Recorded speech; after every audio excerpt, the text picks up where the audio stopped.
Héctor Noguera es un galán por excelencia que con sus personajes enamora a mujeres de todas las edades. Hoy tendrán la oportunidad única de conocer lo que hay detrás del maquillaje de este actor, que ha estado en la retina del público por más de 50 años. Se te olvida que tengo la vitalidad de un toro.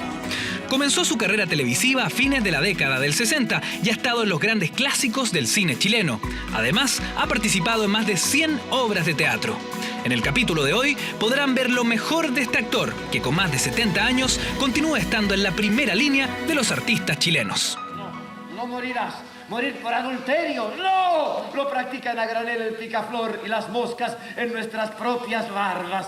Dejad que el coito siga su camino. Recordemos que el hijo bastardo de Gloucester fue más atento con su señor padre de lo que fueron conmigo mis hijas, engendradas en una cama legítima. Todas, con todos. Acción. Necesito soldados.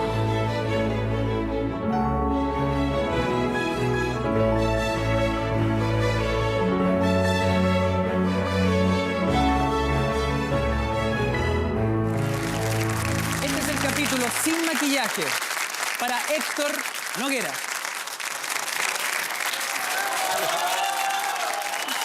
¿Cómo estás, Tito? Bienvenido.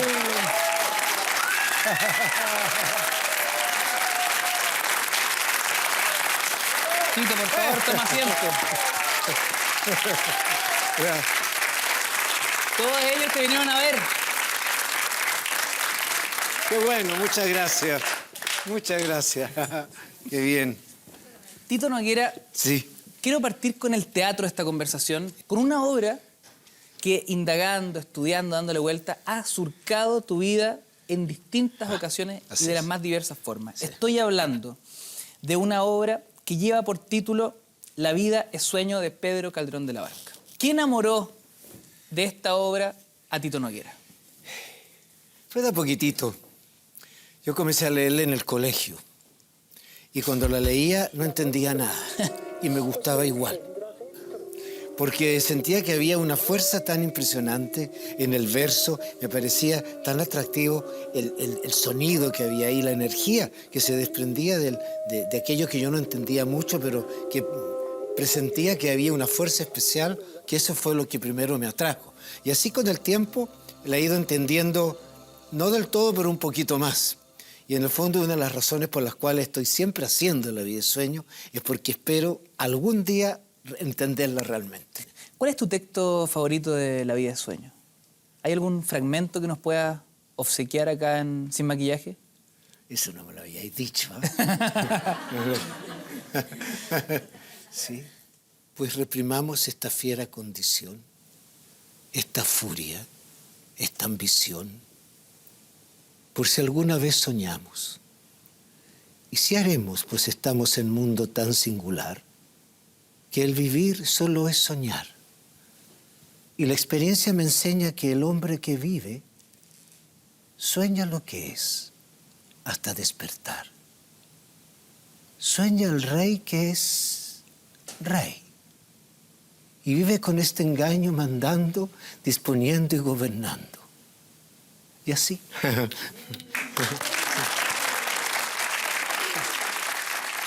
Yo te quiero invitar a continuación a que nos concentremos en tu debut en las teleseries. Vamos a revisarlo y a la vuelta lo comentamos. No, ya. Aquí está la salsa. ¿Cómo huele esto? Vamos a ver. Esta comida la cocinó...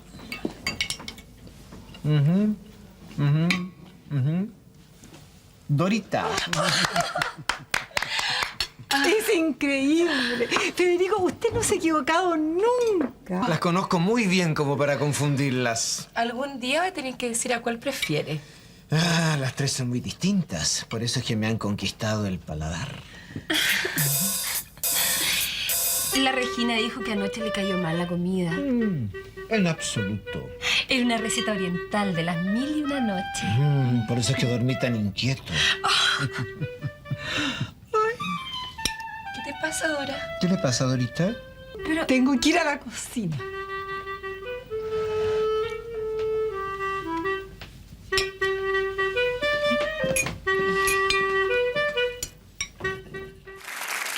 inolvidable Federico Valdivieso. Sí. Un sinvergüenza, pero altamente querible, en Sucupira, 1996. Muy fresco ese alcalde, sí. Oye, Tito, bueno, este personaje marca tu debut como protagonista en las teleseries. Sí. ¿Es cierto que inicialmente no tenías ningún interés en hacerlo? Sí. No tenía ningún interés, no tenía mucho interés de participar en las teleseries. Porque yo tenía un proyecto que es Teatro Camino, que estaba en sus inicios y yo quería dar toda mi fuerza y todo, en fin, toda mi imaginación y todo mi trabajo a ese proyecto. Entonces las teleseries interferían con eso.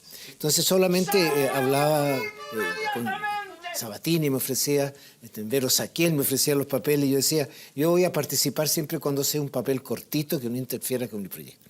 Entonces un día me llamó Vicente Sabatini y me dice, mira, antes que me digas que no, te voy a pasar el primer capítulo de Sucupira. Entonces, bueno, ok, le dije. Y leí el primer capítulo y después llamé a Vicente y le dije, mira, es irresistible, lo hago de todas maneras, o sea, de todas maneras, no, tengo que hacerlo. ¿Por qué te conquistó el alcalde de Sucupira, Tito? Porque me pareció que había un tono de comedia, una comicidad que es muy escasa y muy difícil de lograr. Una comicidad muy simple, al mismo tiempo muy elegante, muy irónica y que retrataba a los políticos de una manera excelente, de una manera muy humorística y al mismo tiempo con mucha agudeza. Hay que recordar que este personaje, su única finalidad política era lograr construir un cementerio en Sucupira, ¿no? Claro, Algo claro, que suena muy construir un extraño. cementerio en Sucupira. El problema que hay en Sucupira es que nadie se muere, porque hay muy buen aire, ¿eh? Y muy buena agua, la gente es muy sana. Entonces, no consigue que nadie se muera. Y incluso contrata un asesino para que mate a alguien, ¿eh? Trae virus, sea lo que sea para que la gente... Y no hay caso. Finalmente trae un asesino y el único que muere con este asesino es él, lo matan a él. Pero en la segunda serie resucita. Y es muy buena esa resurrección, porque a él lo entierran con el sombrero que ustedes vieron, ¿no es cierto?, con el terno, con la corbata. Y cuando se inicia la otra parte, la segunda parte, aparecía saliendo de la tumba. Entonces, y tenía un gran hoyo atrás en la chaqueta, que era el balazo que le dieron. Entonces, resucito, salgo de la tumba, me arreglo el sombrero y parto a trabajar a la oficina de la alcaldía como siempre. Entonces, todos los funcionarios estaban atónitos de ver llegar al alcalde. Entonces, él los mira y le dice, sí, resucité y ya. Y esa fue toda la explicación que hubo para resucitar. ¿Cómo no va a ser bueno?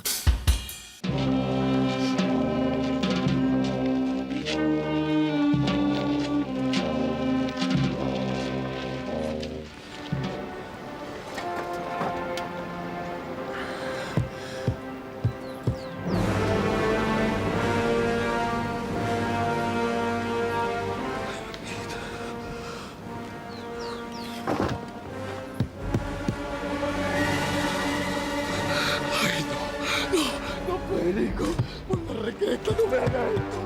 Por favor, Federico, al Padre nuestro que está en los cielos.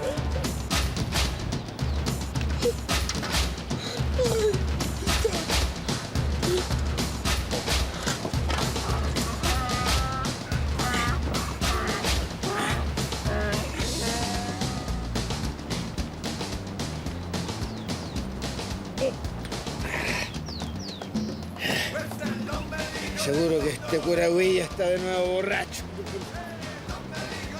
No digo yo, si apenas uno se da vuelta, hacen lo que quieren.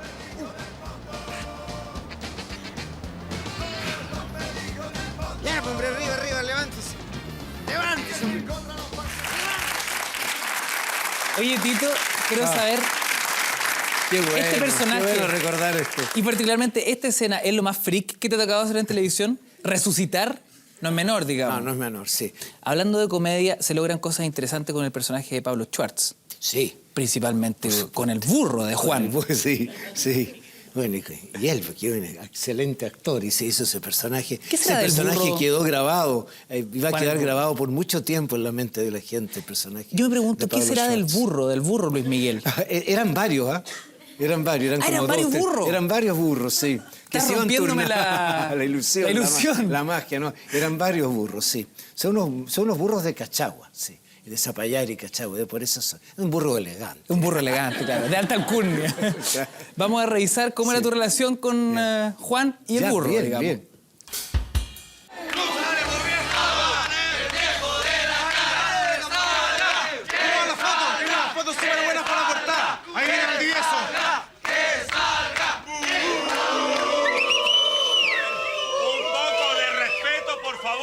Vamos a conversar como personas civilizadas. El Lutero es la cosa, amigo. Queremos hablar con el responsable de los cortes de agua y luz. Sí, ya estamos hasta la tusa con los cortes. Mire, si quieren hacer alguna queja, háganla donde corresponde, pero no aquí. No vamos a aguantar que nos siga engañando. A usted como alcalde le corresponde solucionar nuestros problemas. Sí, bueno. Cuando yo le dé el aviso, usted agarra a este pescador, aunque sea a la fuerza, ¿me entendió? ¡Viva la señora Mariana Montero! Mire, van a tenerla cuando se comporten como personas civilizadas y cuando aprendan a dirigirse a una autoridad como corresponde. Antes no. ¿Y acaso nos vaya a enseñar vos, alcalde fulero? Mira, Curagüilla, no te voy a soportar esas insolencias. Mira, seré Curagüilla, pero no ando engrupiendo a la gente como vos, viejo retamboreado.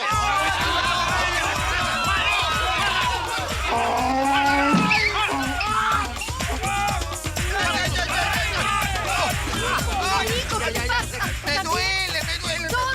Aquí me duele, mira, aquí. Inolvidable entonces el alcalde de Sucupira.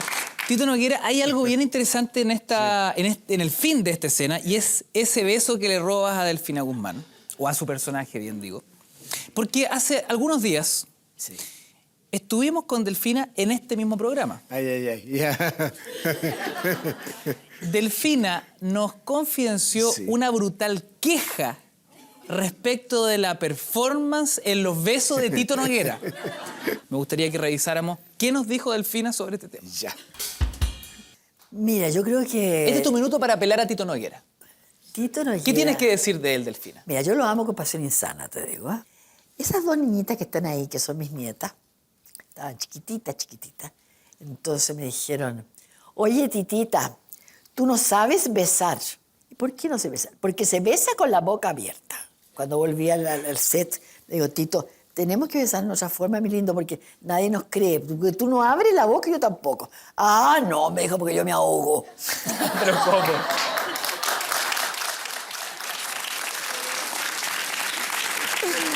A ver, Tito, esto es muy delicado, es una situación incómoda para mí, porque estuvimos aquí con Delfina. Yo fui muy cuidadoso al plantearle el tema, no sé si lo notaste. Me imagino, sí. ¿Es cierto que los besos te ahogan?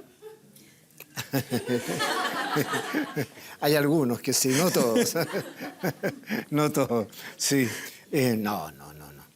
No, bueno, es que es un beso profesional, digamos, ¿verdad? Es un beso televisivo.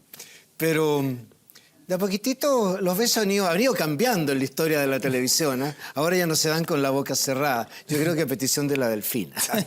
Oye, Tito Noguera, me gustaría pasar un poco a tu historia familiar, entendiendo que fuiste hijo único. ¿Cómo define, perfila y va armando el camino del actor el hecho de nacer en esa condición? Hijo único. Sí, yo creo que debe significar algunas cosas. O por lo menos en el tipo de actor que soy yo, no en el hecho general de ser actor. Hay actores que son de familias grandes. Pero yo creo que en mi tipo de actor, yo creo que tiene que ver con una cierta introspección, con una cierta forma de expresarse que debe tener del hijo único que está acostumbrado a jugar solo, a entretenerse solo, a utilizar aquello que tiene alrededor como un objeto de juego, como un objeto de incentivo hacia la imaginación. Yo creo que tiene que ver con la soledad. ¿Tu infancia fue marcadamente solitaria, Tito? Fue bastante solitaria porque era hijo único. Y ya un poco más grande ya comencé a juntarme con mis primos de mi misma edad, pero eso fue ya mayor. Ya a partir de esa edad, quizá un poco más grande, 8 o 9 años. Pero antes sí fue muy solitaria. ¿Qué sucede con la figura de tu padre? Entiendo yo que él fallece cuando tú eras muy pequeño, Así es. menos de 3 años, Sí. entiendo tenía. ¿En qué minutos de tu vida tú sentiste con mayor fuerza la ausencia de esa imagen, de esa figura paterna?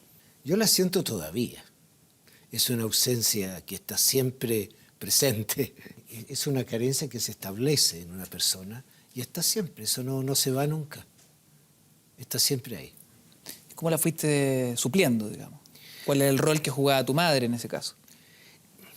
Mi madre trataba de hacer todo lo posible, trataba de ser papá también, ¿verdad? Y claro, mi mamá entendía con ser papá en ser muy estricta. Entonces a veces se ponía en papá, no siempre, por suerte, en otra oportunidad era muy tierna, pero de repente se ponía en lo que ella creía que era necesario para un niño que tuviera papá, entonces se ponía así más rígida y más castigadora, porque ella pensaba que así debían ser los papás. Pero no creo que mi papá haya sido así, por la referencia que tengo de otras personas que lo conocieron. Ahora, yo quiero saber, ¿tu mamá reaccionó como mamá o como papá cuando tú le dices, ¿sabes qué? Voy a abandonar arquitectura y voy a estudiar teatro? Teatro, sí. Reaccionó como papá. Todo duro. Lo que ella suponía que habría dicho mi papá. Lo que yo tengo una interpretación muy distinta en mi papá. Yo creo que no habría tenido problemas con él. Pero ella suponía que sí. Y después, por supuesto, el rol de papá le duró un tiempo, no demasiado. Y después ganó la mamá. Y fue conmigo muy tierna, muy cariñosa y sobre todo un gran apoyo. ¿La toma de decisión fue así de radical? ¿Pasaste de la arquitectura al teatro o no, hubo un proceso intermedio? O sea, yo siempre quise, de mucho antes quería hacer teatro. Lo que pasa es que estudié arquitectura como una concesión, digamos, ¿no? Porque era una profesión artística, pero al mismo tiempo una profesión formal, aceptada normalmente. Entonces fue una manera de acercarme a lo artístico a través de algo más convencional como la arquitectura. ¿Qué nivel de prejuicio había en la sociedad chilena con el que pretendía ser actor? Era bastante grande, pero yo creo que sigue siendo todavía así. No toda la gente, no todos los muchachos que quieren estudiar teatro o cualquier carrera artística tienen apoyo en sus padres. Son bastante pocos. O sea, no creo que eso haya variado mucho, ¿no?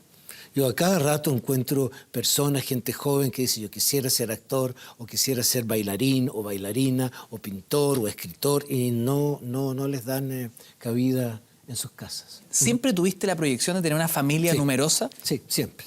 ¿Era un sueño? Era un sueño, siempre. Porque soy hijo único. Entonces envidiaba mucho a mis primos, que tenía primos que eran 10 hermanos, por ejemplo. Entonces cuando comenzaba a ir a las casas de ellos o a veranear en el campo con ellos, para mí era una gloria, era una alegría enorme poder estar con tanta gente de mi edad, y papás, mamás, primos, tíos. Y yo quería esa vida para mí, sí. Quería tener familia y muchos hijos. A continuación te queremos presentar un regalo, pero al mismo tiempo es nuestro próximo tema de conversación. Una obra de teatro del año 2006, Infamante Electra, donde comparte roles con una tremenda actriz chilena, que además es tu hija, Amparo Noguera. Me gustaría que lo revisáramos. Mi madrastra Inés es una maestra absoluta. No es una pregunta muy complicada, te decía en llantos ella, y también ligeramente sarcástica. ¿Pero de qué me hablas? Por favor, ayúdame. Nunca he llevado a nadie tan ebria en mi vida. ¿Me permite mirarla? Mis sentimientos sobre este punto. Está dirigido por Raúl. Es la primera vez que Raúl Ruiz vino a hacer teatro en Chile. Ahora va a estrenar una versión de Hamlet. Te quiero preguntar sobre esta figura de Electra, que bueno, cuenta la leyenda o la mitología, que es una hija que se enamora de su padre. Acá en la adaptación es un padre político, corrupto, y su hija que lo defiende a ultranza. ¿Cómo es esta figura de la hija enamorada del padre en roles donde efectivamente es tu hija la que está ahí? Cuando uno está actuando, está en una situación muy diferente a la vida real. Para mí, el personaje que hace mi hija es un personaje. Es mi hija, pero está siendo un personaje, no es ella. Yo soy su padre, pero soy un personaje. Y la relación entre ambos es relaciones entre personajes. Por mucho que los personajes tengan de uno, todo personaje tiene mucho de uno y de otros, pero por mucho que así sea, son dos actores. Y eso es el escenario, una situación distinta a la vida cotidiana. Es diametralmente distinta. pero me imagino que no es azar que justamente padre e hija hayan estado en un conflicto donde justamente esa es la relación que está en juego. El amor de la hija al padre. Seguramente, es poco habitual, claro que sí. Pero era bonito ese desafío. Pero nunca, en ningún momento, ni durante los ensayos, ni durante la obra, se cruzó, digamos, el hecho de que éramos en realidad padre e hijo en la vida real. No hubo ningún cruce de ese tipo. Nunca, en ningún momento. Ni que ayudara, ni que interfiriera. O al menos no conscientemente.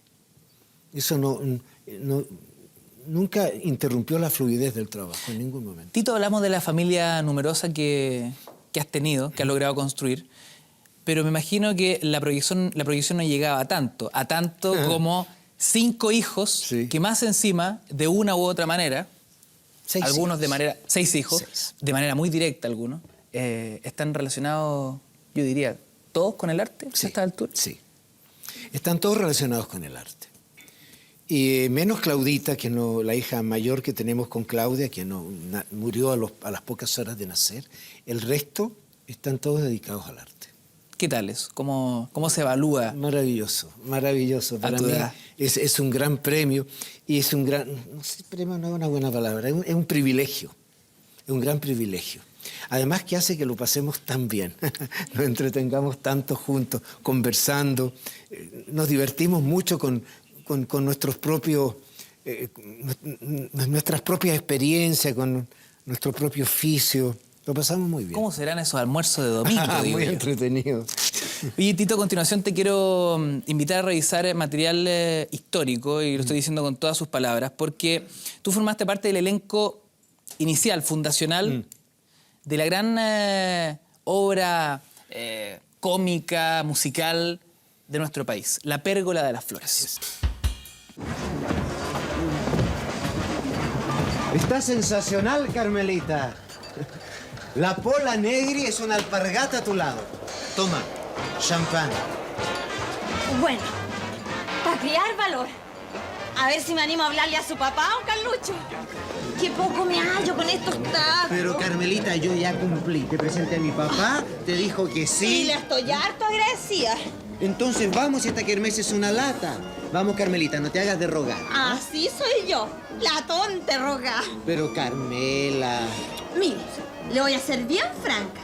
¿Conmigo la cosa es con formalidad o nada? ¿Pero qué tiene tomar un poco de contacto con la naturaleza? ¿Ah? Poco aficionada soy yo esa cuestión de contactos con la naturaleza. Vamos, Carmelita. Oiga, mire que yo soy harto de exigente con los hombres, Carmelita, vamos. ¡Carlucho!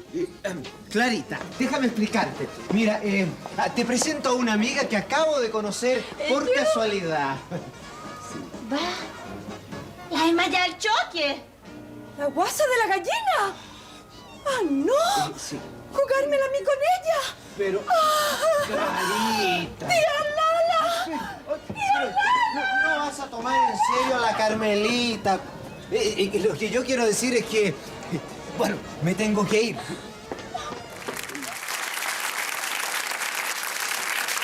¡Ey, Carlucho! Es muy lindo recordarlo y verlo.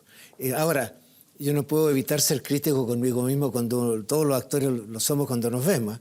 Y digo yo, la diferencia de año en que hay entre esta Pérgola de las Flores y el alcalde de Sucupira son muchos años. Y yo encuentro que actúo igual. Digo yo, ¿cómo no he avanzado nada en tantos años? Digo yo, ¿cómo es posible?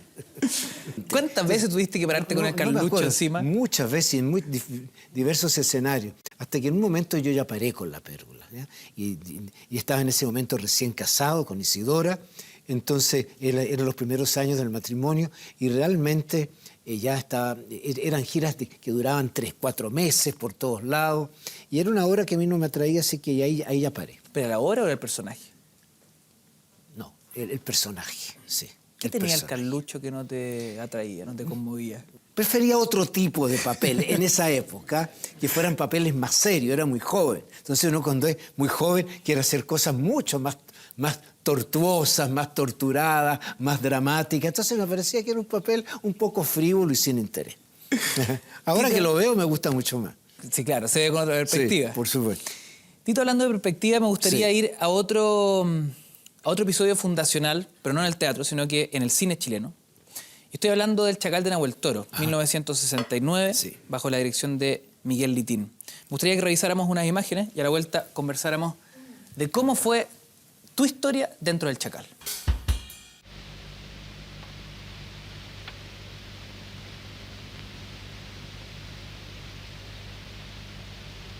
Piadoso y de gran misericordia para los que te invocan. Escucha, Señor, mi oración y atiende a la voz de mis plegarias. En el día de la angustia te llamo porque sé que me oyes. No hay, Señor, en los... Postrarse ante ti y honra en tu nombre porque tú eres grande y obra maravilla, tú eres...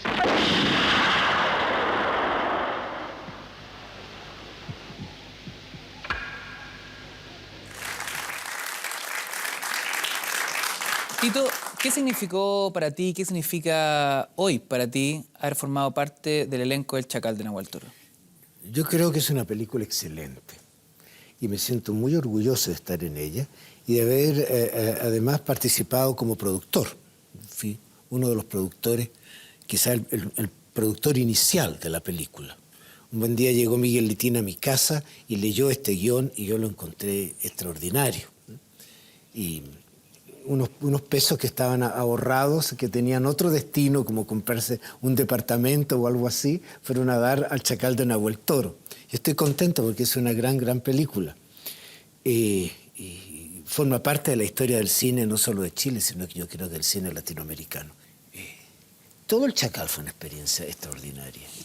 Para mí lo más apasionante durante el proceso era presenciar la actuación de Nelson Villaire y de Shenda Román. Yo hacía un papel pequeño, por lo tanto me permitía todo el tiempo observarlos a ellos y admirarlos. Y me parecía realmente extraordinario, y siguen siéndolo. La actuación de ellos no ha pasado de moda. Además hay un tema excelente, un hombre que tiene que ver con la pena de muerte, y un tema muy importante. Y es un preso, que es un asesino, que se le encarcela, se le hace conocer otra vida, y cuando aprende a leer y aprende a ser persona decente, se le fusila. Y es la gran discusión que se sostiene hasta el día de hoy. ¿Para qué se encarcela a alguien? ¿Para qué se pretende reformar a alguien para después asesinar? Y la misma discusión que se tiene hoy día cuando se reflota la discusión de la pena de muerte. Exactamente. Tito Noguera, me gustaría revisar más cine, pero antes del Chacal de Nahuel Toro. Deja que los perros ladren. Eso fue a comienzos de la década del 60. Sí. Entiendo yo, donde empiezas a explorar por primera vez en el cine tu beta de galán cinematográfico. Revisémosla.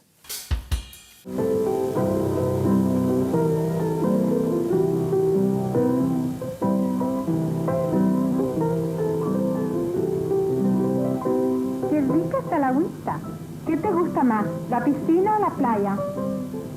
Tú. Yo quiero un helado. Nada de helado, whisky para todos. ¿Pagas tú? Yo pago. Paga el príncipe estudiante. Harto príncipe, pero bien poco estudiante. ¿Estás poderoso? ¿Algo?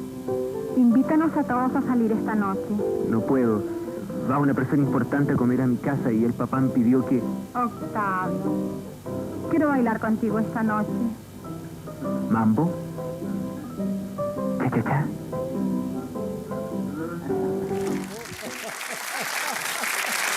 Mambo.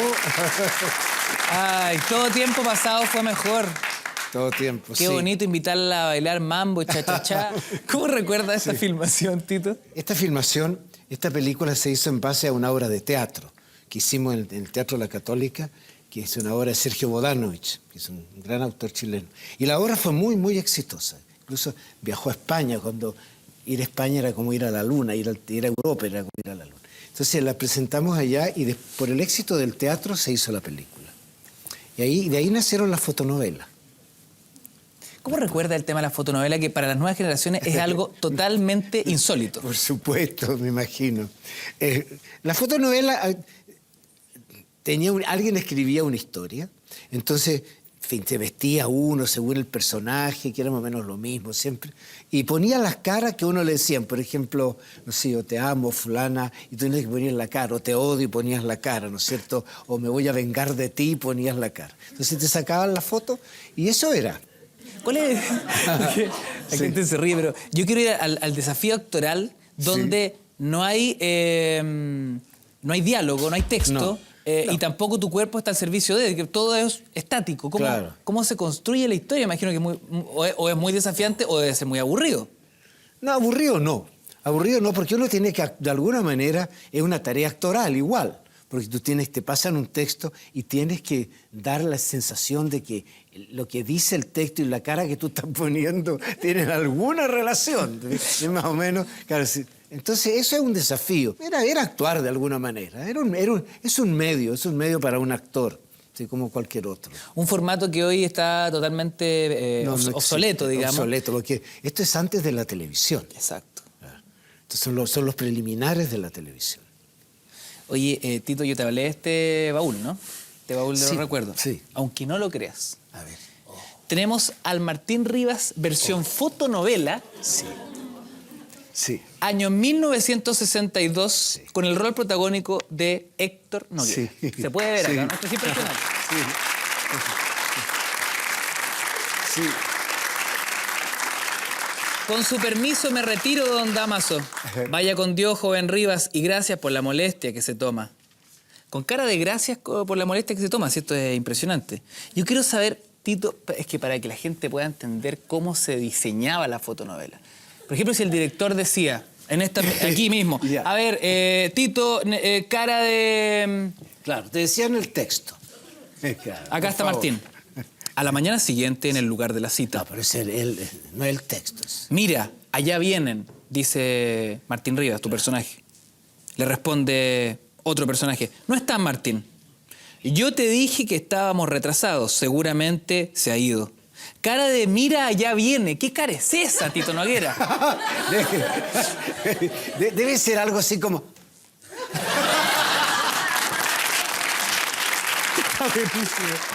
Y me imagino que habían varias fotos para la misma cara, digamos. Claro. O sea, el mira allá, Claro. dame varias alternativas del mira allá viene. Claro. Al final uno terminaba repitiéndose bastante. Y por ejemplo, esta otra. ¿Qué hago, Martín? Disimula, hazte el leso. Esperemos que ellas se acerquen.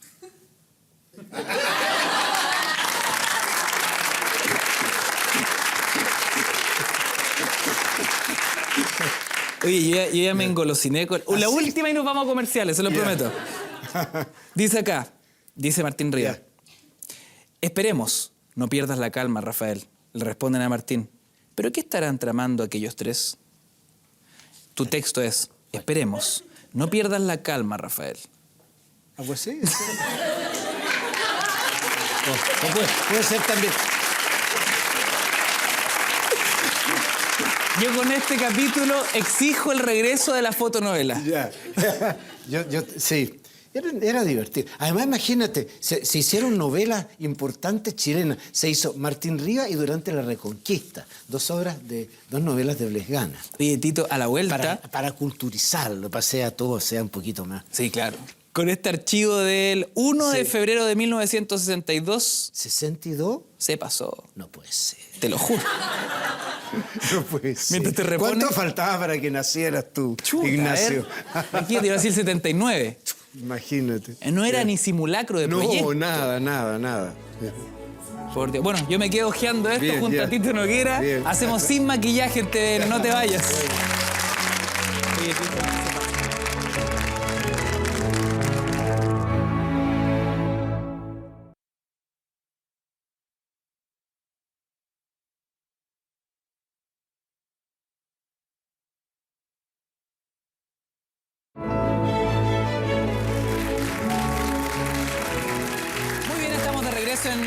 Sin maquillaje, conversando esta noche donde homenajeamos el trabajo de más de 50 años de trayectoria de Héctor Noguera. Tito, tengo en mis manos lo que hablábamos antes de ir a la pausa, esta revista llamada Mi Vida, con los Cartoons. Los mellizos Carrasco. Los mellizos Carrasco. Una edición de 1 de febrero del año 62. Estábamos en comerciales viendo tu horóscopo, ya que tú eres signo cáncer. Sí. Yo tenía un amigo que era guionista de televisión, con el cual que le encargaron en un diario hacer el horóscopo. Y él no tenía idea de astrología ni nada. Y se iba a mi casa y lo hacíamos juntos. Entonces decíamos, por ejemplo, la fulana es de signo, qué sé yo, cáncer. Entonces escribámosle tal cosa y escribíamos cualquier tontera. Sí, verdad. Y lo peor es que después... la gente la creía. Exacto, la cree y sigue la pauta de conducta. Y mi horóscopo decía tal cosa, inventos, todo. ¿Por qué revisábamos esta revista Mi Vida? No es ninguna casualidad, sino que teníamos acá una fotonovela que tú habías protagonizado como Martín Rivas. Sí. El tema de la fotonovela, ¿qué tan importante fue para tu carrera actoral? Fue muy importante en el sentido que dieron la popularidad. Porque primero se hizo la película, Deja que los perros ladren. Entonces el productor de la película me llamó y me dijo que la publicidad la iba a hacer sobre mí. Entonces que me iban a hacer muchas entrevistas, muchas fotos. Y entonces después aparecí en montones de revistas en portada y adentro en entrevistas que yo nunca había dado, pero las ponían igual.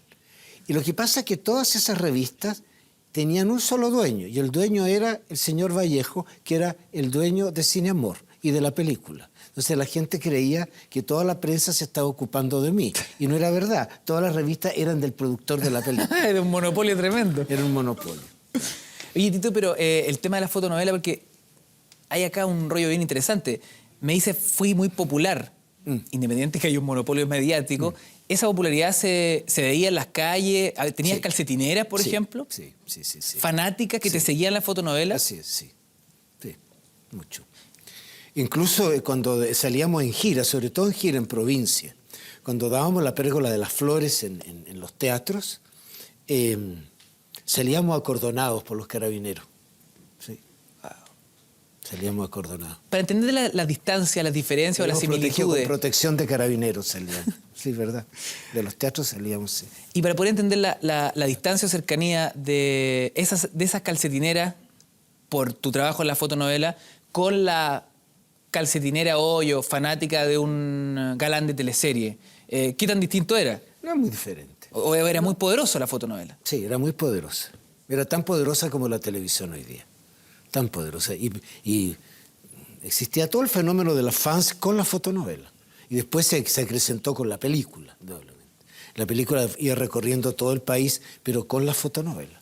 Oye, Tito, ¿y en ese momento alguna vez se te pasó por la cabeza que teniendo más de 70 años de vida, seguirías haciendo personajes de galán en las teleseries? ¿Cómo me iba a imaginar? ¿Quién se puede imaginar una cosa así? Nadie. No. Nunca, imagínate. ¿De a dónde? No. Bueno, aparte que me comentaste que varios de tus compañeros de elenco en la fotonovela que estábamos revisando acá descansan hoy en paz. Casi todos están descansando en paz, sí, casi todos, sí. Una gran parte. Bueno, no me metas susto, pues. No. Me mira, me da una mirada, así, una mirada terrorífica. Te estoy piropeando. ¿Ah? Me dice, el próximo eres tú, no, cuidado. ¿Cómo se te ocurre, Tito? Que da susto, ¿eh? Oye, Tito, bueno, entendemos que todo galán en una teleserie, en la ficción, tiene a su lado una hermosa mujer. Sí. A ti te ha tocado compartir roles con muchas bellas mujeres, pero hubo un rol en particular en la teleserie Romané, donde tu compañera, tu mujer... Blanca Levín, que tenía, ¿cuánto? ¿40 años menos que tú? ¿Qué tal para el ego ese ejercicio? No sé, es un desafío. También es un desafío y uno también se asusta un poquito con eso, porque uno dice que irá a aparecer, eso cómo se irá a ver, esa diferencia de edad. Cuando te lo plantean en el papel... Por un lado, claro, se puede pensar que halaga el ego, pero por otro lado es una situación difícil, una situación peligrosa también. Y en el desafío que uno tiene actoral... que saber, que uno tiene que saber defenderla actoralmente. Más que nada, yo sinceramente, no es que yo no sea ególatra, pero sí pienso más que nada en eso, ¿ya? En cómo uno solventa actoralmente una pareja con esa diferencia de edad. ¿Vamos a revisarlo? Ya. Esto es Romané.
Melquiades y Milenka. ¿Qué te pasa cuando revisamos estas imágenes, Tito? Me acuerdo de tantas cosas. Me acuerdo de la ceremonia del matrimonio gitano, que es muy hermoso. Y aprender todas esas costumbres fue para mí maravilloso. Nosotros teníamos gitanos de verdad que estaban todos los días en la filmación instruyéndonos sobre... No solo aprendimos a hablar el romané, sino que además estaban todo el tiempo junto a nosotros informándonos de cada costumbre, de cada detalle, cada detalle de actuación. Ellos estaban corrigiendo qué se hacía, por ejemplo, la relación con las mujeres. Las mujeres, por ejemplo, no pueden pasar delante del hombre, sino que tienen que, y si pasan, tienen que hacer una reverencia con la falda. El hombre, por otro lado, tenía otra cantidad enorme de rituales con las mujeres. Todo eso es muy hermoso, muy lindo de conocer. El mundo gitano interno, pudimos aprender con esta teleserie y, bueno, documentándonos por otro lado, que está lleno de dogmas, tiene mucha rigidez, mucho rito. El mundo gitano, ¿cómo evaluaba esta relación con 40 años de distancia? ¿Qué te decían en la calle? El mundo gitano no tiene problemas con la diferencia de edad. Oiga, pero no congelen eso, que se nos está ahogando Tito Noguera y pues, si hablamos ahora de ese sí, asunto ya. Ahora sí me voy a ahogar.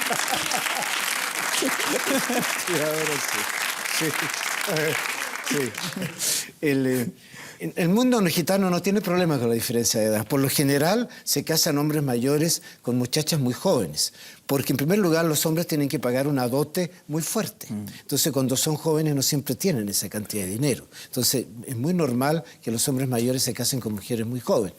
Y las mujeres se casan muy, muy jóvenes porque la virginidad es un tema muy importante en la mujer. Una mujer no se puede casar si no es virgen. Entonces las casan muy jóvenes. ¿Y qué te decían los ciudadanos chilenos? El ciudadano de a pie. El ciudadano como de dirían por ahí. El ciudadano de a pie. Por esto no. Mucha envidia. Sí, sí. Oye, Tito, me gustaría que revisáramos más material, pero que volviésemos al teatro. Yeah. Con uno de tus clásicos, El Rey Lear de William Shakespeare. Okay. En este caso, dirigida por Alfredo Castro. Así es. Revisémosla y a la vuelta comentamos su importancia para tu historia, sí, para tu trabajo.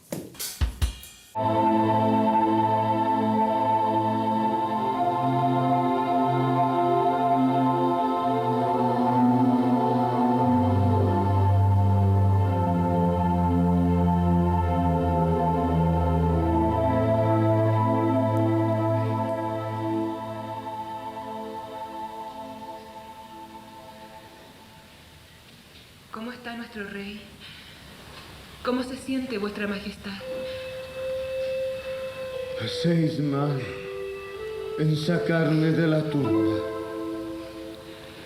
Eres un alma bienaventurada, pero yo estoy atado a una rueda de fuego y hasta mis propias lágrimas se escaldan como si fueran plomo derretido.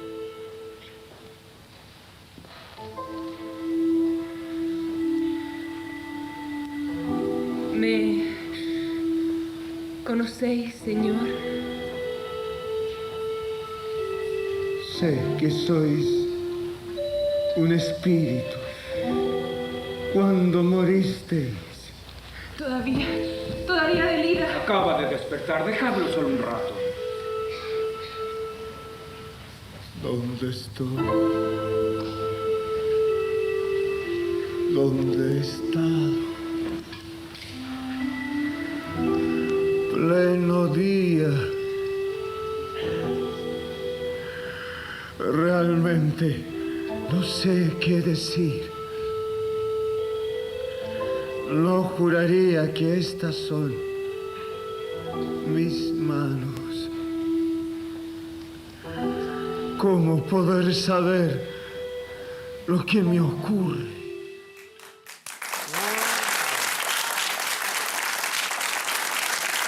El Rey Lear, compartiendo roles con Claudia Di Girolamo, e insistir en la dirección de Alfredo Castro. Obra de William Shakespeare, haciendo un resumen de las obras que te seducen, Tito. La vida es sueño, de Pedro Calderón de la Barca.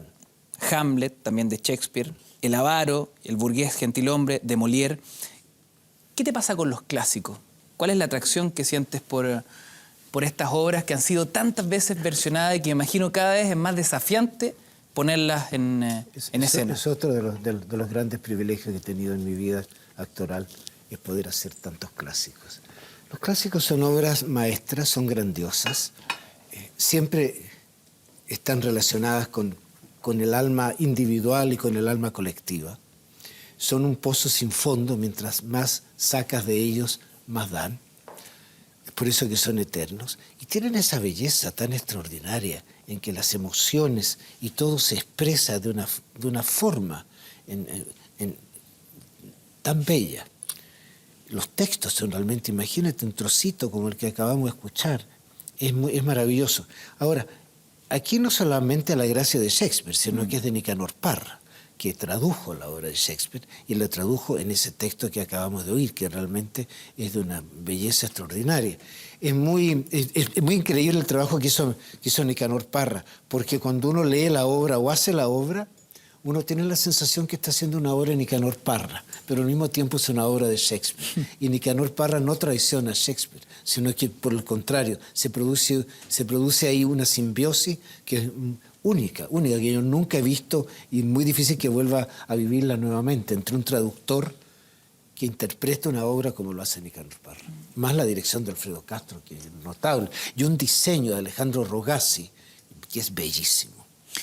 Tito, cuando uno te escucha hablar, cuando uno te ve en una obra... Buena abdominal, ¿eh? Buena abdominal, como lo que estamos viendo ahí.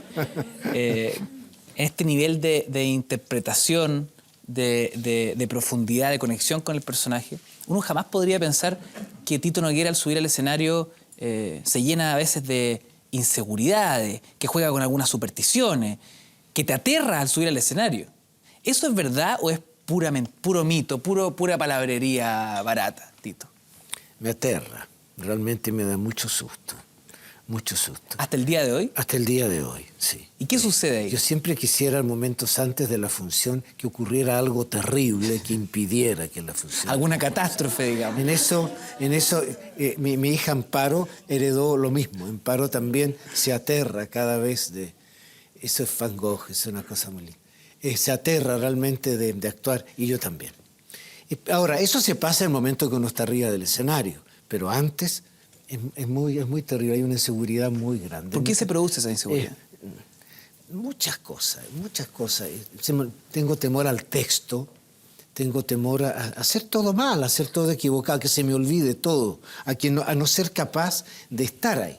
Por ejemplo, uno dice, antes de una función, de repente uno, por ejemplo, va a la función y yo digo, ¿voy a ser capaz en un rato más de estar llorando, riéndome, diciendo esto, pasar por la enorme gama de emociones, a veces con mucha violencia, a veces con mucha emoción? Yo no creo que vaya a ser capaz de hacer eso, realmente. No me imagino. Si voy en el auto yendo al teatro, digo yo, ¿cómo voy a hacer eso hoy día? No puedo, no quiero, no. Y hay que ver que amo el teatro, ¿no? Pero no quiero, no. Y me pongo de muy mal humor. Por ejemplo, mis colegas, la vida de camarín es muy importante y les gusta mucho la sociabilidad que hay antes de una obra. Yo no puedo participar de ella. Yo por mí estuviera siempre solo. Y no es que no quiera a mis colegas, los adoro, pero preferiría estar solo. ¿Para ti qué significa el camarín? El camarín, el lugar antes de pasar al escenario. ¿En ese camarín manejas tus cábalas, por ejemplo? Hubo un tiempo que sí, cuando hice el Hamlet, me llené de cábalas. Me llené. O sea, tenía que una tetera tenía que estar hirviendo, tenía que echar vapor, la tetera tenía que estar vuelta para este lado, tenía unos santitos, tenía un libro, tenía una cantidad de cosas. Que tenía que estar en ese lugar y no en otro. ¿Verdadera santería? Una verdad, sí, de todo tipo de objetos, que además se iba llenando cada vez más de estas cosas y tenían que ser así. Y no podía faltar nada en aquel rito. Hasta que un día dije yo, ¿seré capaz de botarlas todas? Dije yo, ya, ¿qué tanto va a pasar? Arrasé con todo y ahí arrasé para siempre con todo. Pero pasé por esa obsesión de los objetos, de las cosas, sí, claro que pasé. ¿Pero no guardaste nada, algo en el bolsillo? No, nada. ¿Partir el día de alguna manera? Nada, no. Me quedan pequeñas cosas todavía de eso, por ejemplo. Algunos destellos. Claro, algunos destellos. Por ejemplo, tengo un lápiz acá que uso en el bolsillo y lo reviso muchas veces el lápiz, a ver, no solo si está, sino que si tiene la punta para adelante y la parte de atrás para... ¿Cómo está el lápiz? Por ejemplo, todo el tiempo estoy y a cada rato disimuladamente veo todavía debe ser un rezago de todo eso. Oye, Tito, sí. Ya que me estás tocando estos temas, sí. No quiero que me juzgue por lo que te voy a preguntar, pero la locura es uno de tus temas recurrentes.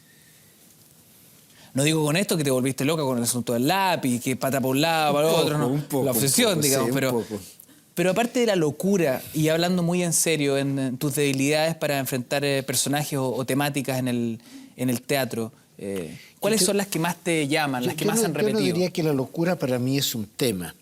No, parece ser que a los personajes, y ahora cuando veo un poco de eso, veo ese personaje, por ejemplo, la locura es algo que no es como un tema, pero está como inmanente en los personajes. La obsesión, la locura y la soledad.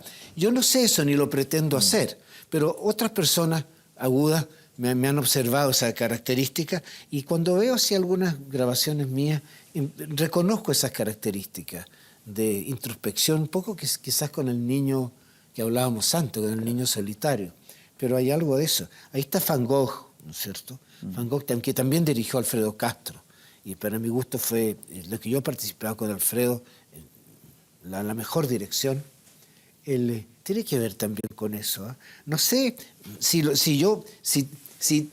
mis personajes se tiñen de mi locura, de mi soledad, de mi introspección, o al revés, los personajes me transmiten a mí su locura y su soledad y su introspección.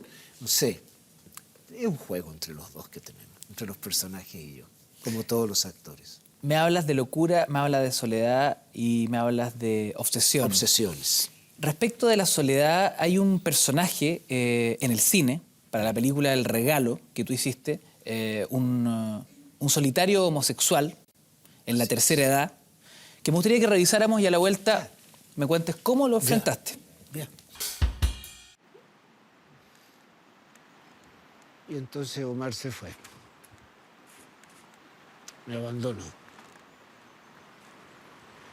Después que le aguanté todo, le cociné, le crié al Martín, el muy cínico me dejó por otro. 30 años más joven que yo. Maricón. Tito, ¿cómo enfrentaste el desafío de un personaje de estas características? A mí en el personaje lo que menos me interesó es el hecho de que sea gay. Lo que más me interesó y me importó es su soledad y su aislamiento. Lo que yo traté de retratar es eso. Lo otro, que sea un homosexual, que sea un gay, eso viene del texto mismo, de las situaciones en que el personaje está. Eso se da solo. Pero su soledad por la- no por la tendrá situación. vinculación Claro, con su opción sexual. Por supuesto. Es la soledad de su opción sexual. O sea, todas las soledades son distintas. Sí, claro. Cada personaje tiene su soledad y su obsesión. Ya que estamos hablando de esas características, su soledad y su obsesión particular, la de él. En este caso, claro, porque la soledad del personaje de Nicolás es por la marginación de los demás. Él no quiere ser solo, pero tiene una marginación, vive en un mundo marginado, entonces eso es lo que lo marca, eso es lo que marca su soledad. Y eso fue para mí la característica más importante que quise retratar en el personaje. Este personaje pretende suicidarse y no lo logra. No lo logra. Es detenido por el personaje Así es. de Villagra. Que es otro personaje solitario. Otro personaje solitario, exacto.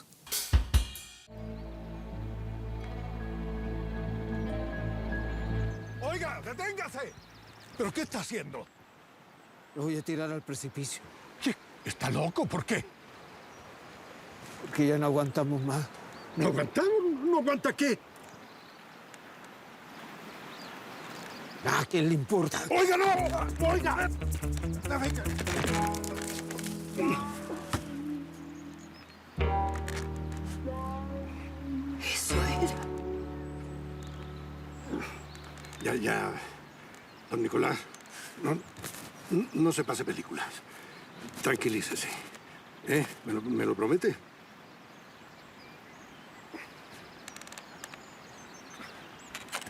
¿Y dónde se fue el Martín? Tu personaje no se suicida, pero en tu historia actoral has muerto muchas veces. Muchas veces. Incluso ya revisamos en su cupira cómo incluso te diste el lujo de resucitar. Exactamente. En Hamlet morí más o menos unas 160 veces. Por lo bajo. Sí, por la cantidad de funciones que se hicieron. ¿Cómo es el ejercicio de morir en escena? Es un proceso bastante técnico, ¿no? Lo más difícil es dejar de respirar durante un buen rato. ¿Ya? Que no se te note la respiración. A mí me costaba mucho en Hamlet, porque la muerte de Hamlet viene después, es muy agitada, porque hay un duelo, hay un montón de cosas, entonces uno está muy agotado y la respiración hace así. Entonces, tratar de bajar la respiración, me acuerdo que me costaba mucho. Para mí es algo muy técnico, es eso, es contener la respiración, es relajar el rostro, es saber en qué momento cesa la respiración, si es con los ojos abiertos, semiabiertos, cerrados. Eso, ¿no? Algo técnico. ¿Para un actor no hay un trabajo psicológico al momento de enfrentar su muerte en escena? Ya sea en el cine, en el teatro, incluso en la tele. No, en mi caso no. Yo no si me estoy haciendo una muerte, no estoy pensando en mi muerte ni en la muerte de nadie. Estoy pensando en cómo parecer muerto, que la gente crea que estoy muerto. No tengo otra tarea más que esa. Un proceso exclusivamente técnico. Sí, claro. Oye, Tito, a la vuelta, porque nos vamos a ir a una breve pausa ahora, a la vuelta te quiero invitar a profundizar, a desmenuzar, a buscarle la cocina, cómo se fue armando uno de tus personajes más inolvidables en la televisión. Un cruel, un pérfido, un malvado, machista, terrible, pero no sé por qué todo el mundo lo quiso y se convirtió en un maestro. Ángel Mercader. Para la teleserie Machos y que pasó a la posteridad. Más inolvidable aún el personaje de Ángel Mercader. Un tipo machista, déspota. Algunos que lo admiraban. Yo tenía un primo que me llamó y me dice, así es como debemos ser los de la familia. Me dice. Un ejemplo a seguir. Un ejemplo a seguir, claro. Así era como que... Yo nunca olvidé cuando Ángel Mercader decía, la verdad nunca es conveniente. Fuerte igual que te digan eso. Uno ya no sabe a qué atenerse, digamos.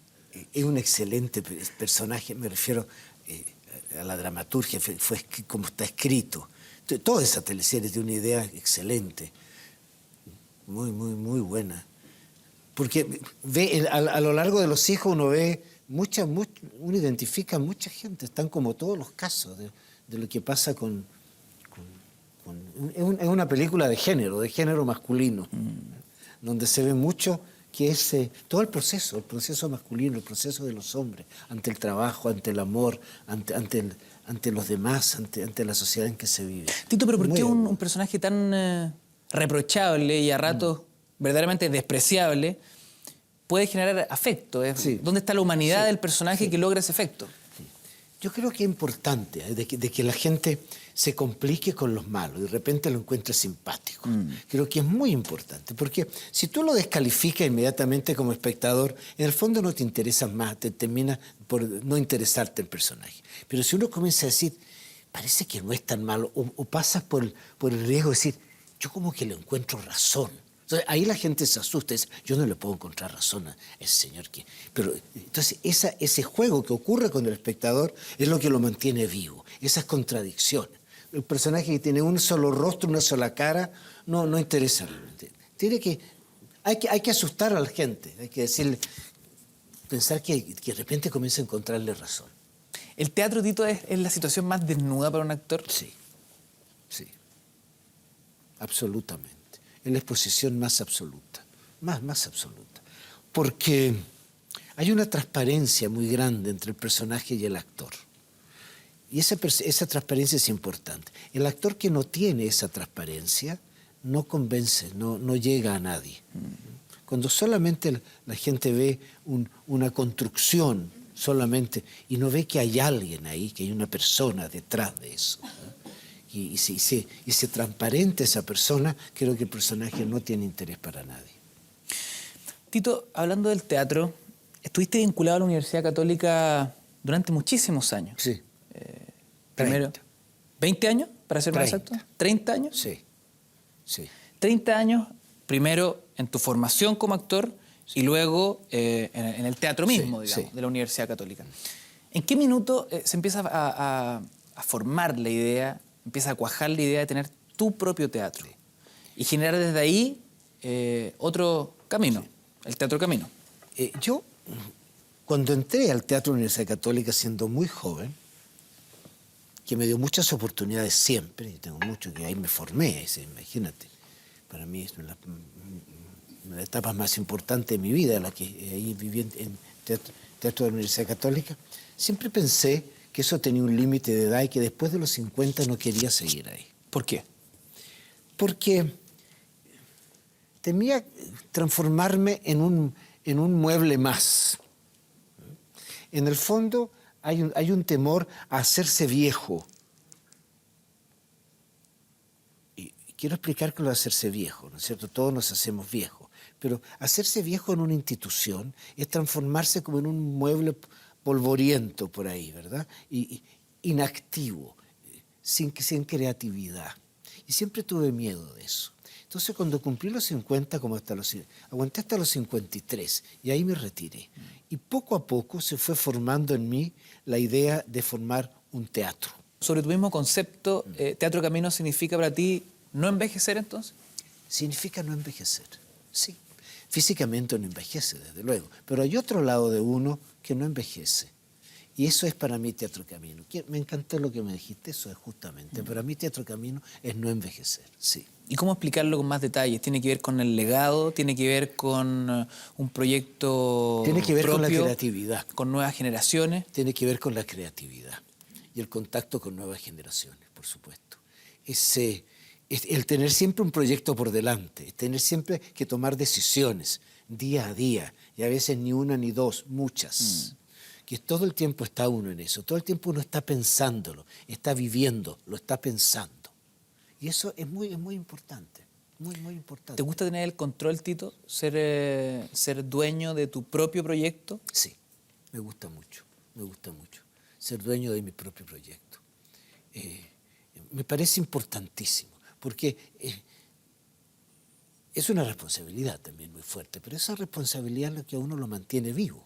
Con 50 años de trayectoria actoral, ¿cuál es el legado que te gustaría dejarle a tus alumnos, a las nuevas generaciones de actores que se han ido formando bajo tu alero y bajo tu teatro también? Muy poco, muy poco. No me interesa dejar un tremendo legado. No vivo para dejarle ningún legado a nadie, realmente.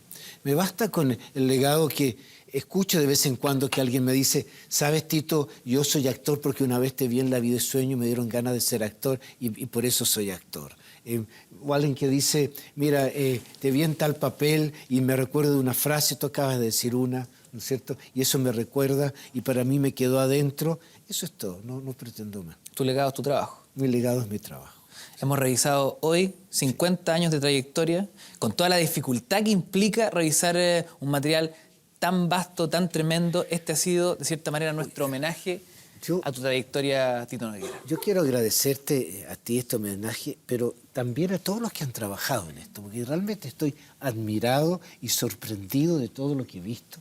Yo participé en algunas entrevistas anteriores y en todas encontré tal dedicación, tal acuciosidad en el trabajo, que realmente quiero agradecerle a todos los que hicieron esto. Me siento muy honrado y muy contento. Y emocionado también. Tito, entonces hacemos un doble aplauso para el equipo de Sin Maquillaje, pero principalmente este aplauso es para ti. Gracias.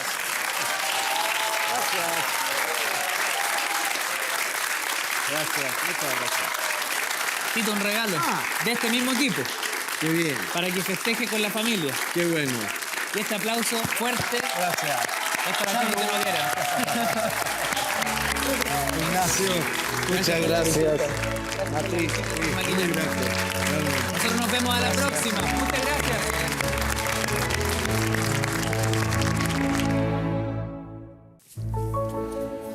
Un final con casamiento romántico, con beso apasionado o con muerte trágica. Muerte trágica, mucho mejor, sí. ¿Qué olor te provoca placer? El olor de algunas plantas, de algunas flores. ¿Cuál es el mejor piropo que te ha dicho una fanática? A propósito de Sucupira, Sucupira, este viejo tenía unas amigas por ahí en una casa, que era la casa Granate se llamaba, ¿no? Donde había unas prostitutas ahí que él visitaba. Entonces un día una señora muy encantadora, muy simpática, muy buena moza, me dice un día, oiga, don Héctor, me dice, si yo pinto mi casa Granate, ¿usted iría a visitarme? ¿Qué odias de ser actor? El momento antes de salir a actuar, porque me da mucho susto, y cuando uno espera horas de horas en la televisión para hacer una escena y resulta que al final no se hace. Tito, ¿cuál es el personaje que jamás harías? ¿Personaje? Cualquiera. No tengo un personaje que no haría de ninguna manera. ¿Qué prefieres? ¿Una escena inmensamente apasionada con una actriz muy guapa, pero con cero talento, o con una fea, pero con gran capacidad interpretativa? La fea con gran capacidad interpretativa, porque si tiene gran capacidad interpretativa, uno no la encuentra fea. Se queda seducido por ella, porque el talento es lo que más seduce. ¿Cuál sería el título de la película de tu vida? ¿Qué vida?